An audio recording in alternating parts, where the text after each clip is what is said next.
ماں اور باپ کی دعا انسان کو کس مقام پہ لے جاتی ہے۔ یہ بات پہلے میں واضح کر دوں، مسجد میں چندہ دینے یا مسجد بنانے سے زیادہ ثواب، مدرسے میں چندہ دینے یا مدرسہ بنانے سے زیادہ ثواب، حج پہ رقم خرچ کرنے سے زیادہ ثواب، سب سے زیادہ ثواب اگر کہیں خرچ کرنے پہ ملتا ہے تو وہ ماں باپ پہ خرچ کرنے میں۔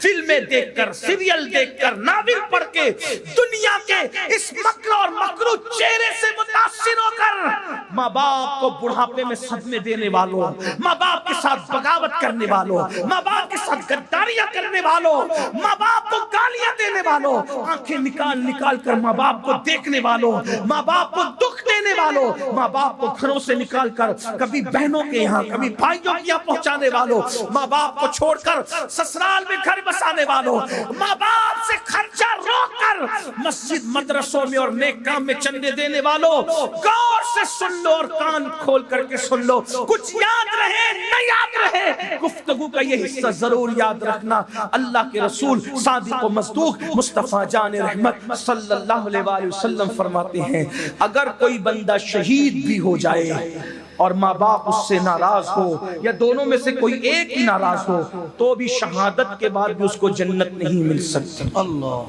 شہید ہو کر بھی وہ جنت میں نہیں جا سکتا۔ یہ ماں باپ شہید ہو کر بھی جنت نہیں ملے گی اگر ماں باپ ناراض ہیں۔ اور آج تو لڑکی اور لڑکیاں ماں باپ کو ناراض کر کے شادیاں کرتے ہیں، پسند کی شادی، پسند کی شادی، پسند کی، اتنا بھوت سوارے پسند۔ میں نے کہا ماں باپ کب منع کرتے ہیں؟ ہمارے یہاں تو ہے ہی پسند کی شادی، بس اتنا ہے کہ پہلے ماں باپ پسند کر لیں بعد میں تم پسند کر لیں۔ میرے بھائی اگر ماں باپ روک دیں، ماں باپ روک دے تو کعبے کی زیارت کے لیے نہیں جا سکتے۔ ارے ماں باپ روک دے تو رکنے والا تو نبی کی زیارت سے بھی رک گیا۔ ماں کے روکنے پہ رکنے والا نبی کی زیارت سے رک گیا، لیکن کسی نے اس کو تان نہیں کیا کہ اویس اتنا بڑا عاشق تھا، ارے نبی کی زیارت سے تو رک گیا، گمنام ہو گیا، مرتبہ کم ہو گیا، یہ ہو گیا، وہ ہو گیا، وہ ہو گیا۔ نہیں، ماں کے کہنے پہ نبی کی زیارت سے رکے ہیں تو خدا نے ماں سے وفا کی وجہ سے وہ مقام عطا کیا ہے کہ سب نبی سے دعا کروا رہے ہیں، اور نبی صحابہ کو بھیج کر اویس کرنے سے امت کے لیے دعا۔ سبحان اللہ، سبحان اللہ، سبحان اللہ۔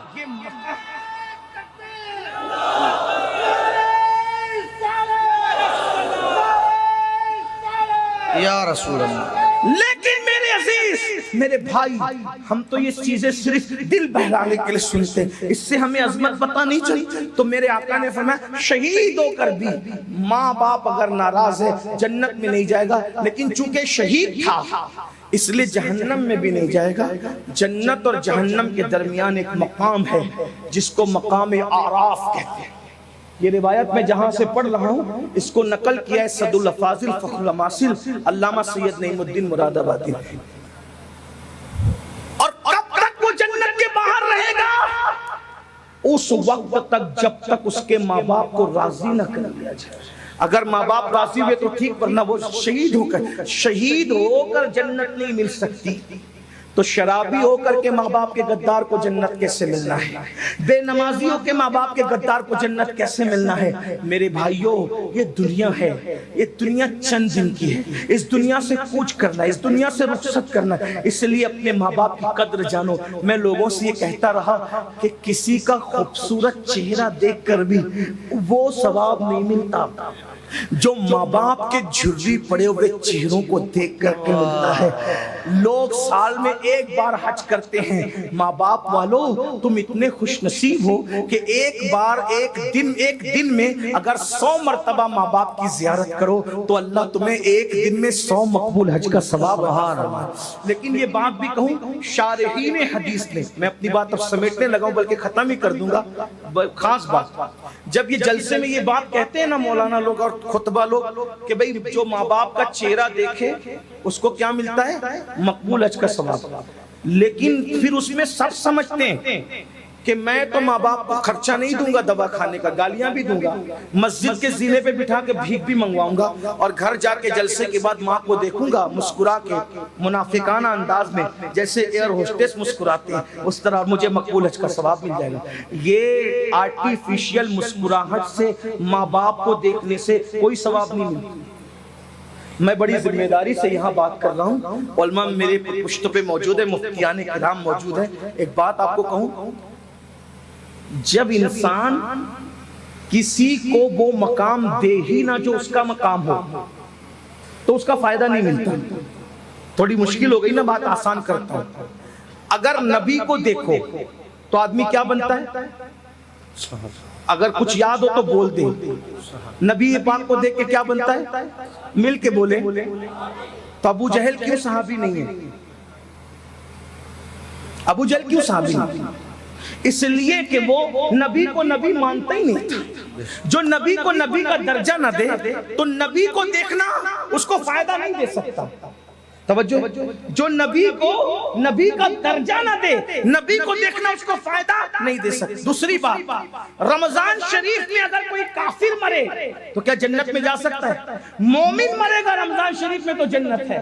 کافر رمضان شریف میں مرا تو جنوری میں مرنا اور رمضان شریف میں مرنا اس کے لیے برابر ہے، کیونکہ اس نے رمضان شریف کو کبھی رمضان شریف مانا ہی نہیں۔ تو جس نے رمضان شریف کو رمضان شریف کا درجہ نہیں دیا، اس کو رمضان شریف کی برکت نہیں مل سکتی۔ نبی کو نبی کے درجے پہ نہیں مانا تو اس کو وہ مقام مل سکتا ہے؟ نہیں مل سکتا۔ ابو جہل کو ملا، ابو لہب کو ملا، عتبہ کو ملا، شیبہ کو ملا۔ ارے بھائی، جب نبی کے مقام کو نبی سمجھ کر کے اس نے نہیں دیکھا، وہ مقام نہیں دیا، تو نبی کو دیکھنا اس کو فائدہ نہیں پہنچایا۔ تو جو اپنے ماں باپ کو ماں باپ کا درجہ دیتے ہی نہیں ہے تو ماں باپ کو دیکھنا ان کو کیا فائدہ پہنچا سکتا ہے؟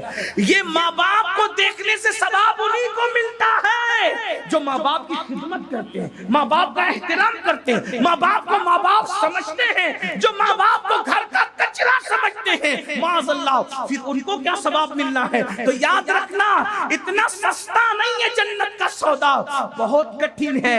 ڈگر پن گھٹ کی حالت تو یہ ہے، اگر بیوی کہہ دے کہ مجھے فلاں ڈریس چاہیے تو بیوی کے لیے جیب سے پیسے نکل جاتے ہیں، لیکن اگر ماں باپ کہے دوا کے لیے چاہیے تو بے شمار ناہنجار لڑکے ہیں جو کہتے ہیں جاؤ مسجد کے دروازے پہ بیٹھ کے بھیک مانگو۔ کیا میں تمہیں یہی سب کرتا رہوں، یہی تمہاری خدمت کرتا رہوں؟ نہیں میرے بھائی، یاد رکھنا، ایک شخص آ کے کہتے ہیں یا رسول اللہ، اللہ تو نظر نہیں آتا، پھر ہمیں کیسے پتا چلے کہ اللہ راضی ہے کہ ناراض ہے؟ میرے آقا نے فرمایا گھر جا اور جا کر دیکھ، اگر تیرے ماں باپ تجھ سے راضی ہے تو اللہ بھی راضی ہے، اور ماں باپ ناراض ہے تو اللہ بھی ناراض ہے۔ آخر میں مجھے ایک بات یاد آتی ہے، ماں اور باپ کی دعا انسان کو کس مقام پہ لے جاتی ہے۔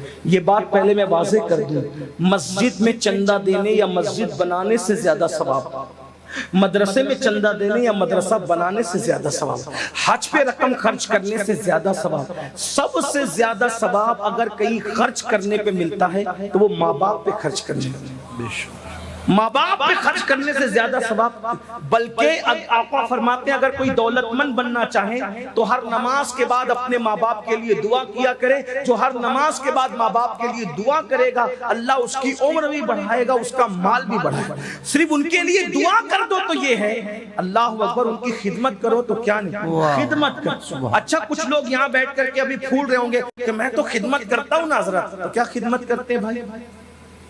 کیا خدمت؟ روٹی دے دی، کپڑا دے دیا، مکان دے دیا، میں خدمت کرتا ہوں۔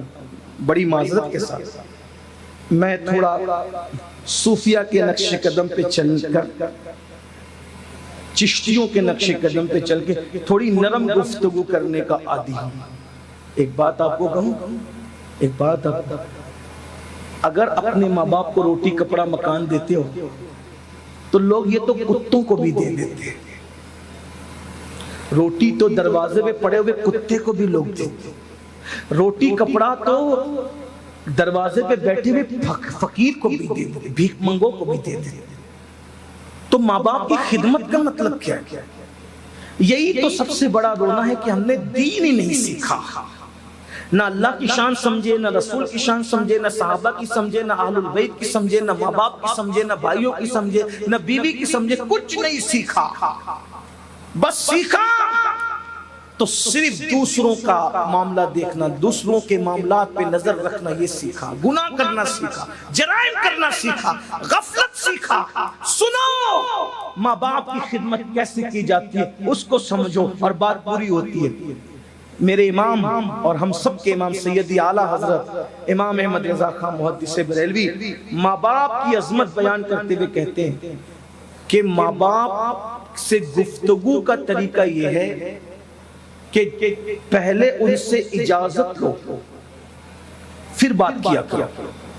بغیر اجازت تم اپنے ماں باپ سے بات نہیں کر سکتے۔ اب ہاتھ مت اٹھانا، کسی کو رسوا کرنا مقصود نہیں ہے۔ کتنے لوگ ہیں جو اس طور پہ ماں باپ سے بات کرتے ہیں کہ پہلے اجازت لیں پھر بات کریں؟ کوئی نہیں۔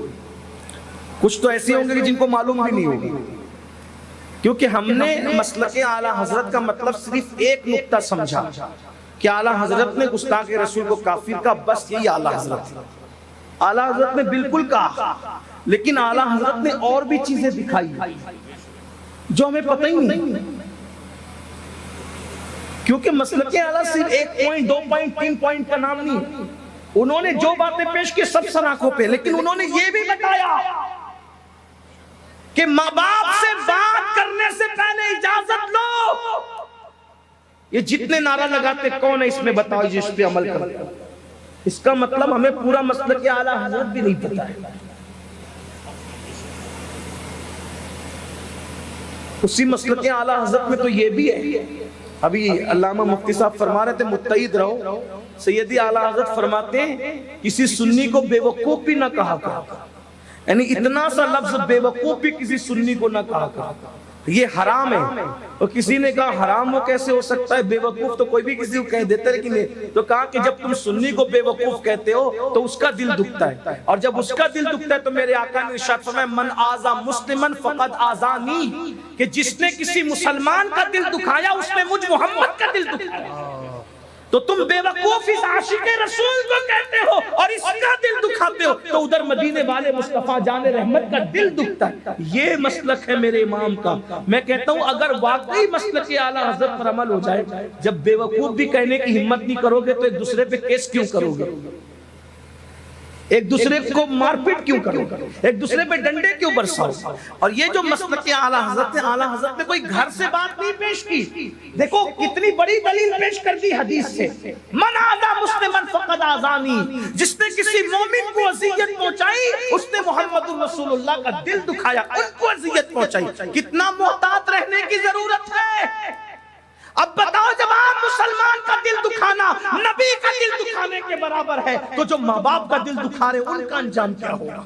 یہ بھی آیا روایتوں میں، جنہوں نے ماں باپ کا دل دکھایا ڈر ہے کہ مریں گے تو کافر ہو کے مریں گے، ان کا خاتمہ کفروں پہ ہوگا، یہ خوف ہے، یہ ڈر ہے۔ اللہ کے بندو لرز جاؤ، کانپ جاؤ اور اپنے ماں باپ کے ساتھ بدسلوکی نہ کرو۔ تو امام لکھتے ہیں کہ پہلے اجازت لو، اور اجازت جب دے دے ماں باپ تو بھی ایسے ان سے بات کرو جیسے کوئی غلام اپنے آقا سے بات کرتا ہے، یہ طریقہ۔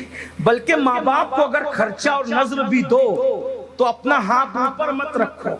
ہمارے بزرگوں نے فرمایا اپنا ہاتھ نیچے رکھ کے ماں باپ کو نظر دیا کرو تاکہ ان کا ہاتھ ہمارے ہاتھ سے نیچے نہ ہونے پائے۔ یہ ہے ہمیں طریقہ سکھایا۔ بلکہ سیدی اعلیٰ حضرتی کی ایک بات بتاؤں، جتنا ورثے میں ملا تھا مال، اپنے باپ کے ورثے سے جتنا مال ملا تھا، وہ لوگ غریب لوگ نہیں تھے، خاندانی رئیس لوگ۔ اعلیٰ حضرت کا گھرانہ خاندانی رئیس تھا، اور یہ لوگ جو ہے وہ زمیندار جاگیردار لوگ تھے۔ ہندوستان آئے تھے افغان سے تو بھی وہ بادشاہوں کے یہیں آئے تھے، اور کوئی 5000 کوئی 6000 اور اسی طریقے سے کوئی جو ہے وہ اتنے ہزار اور اتنے ہزار پر حاکم جو ہے وہ مقرر تھا، اور بڑی بڑی جاگیریں تھی۔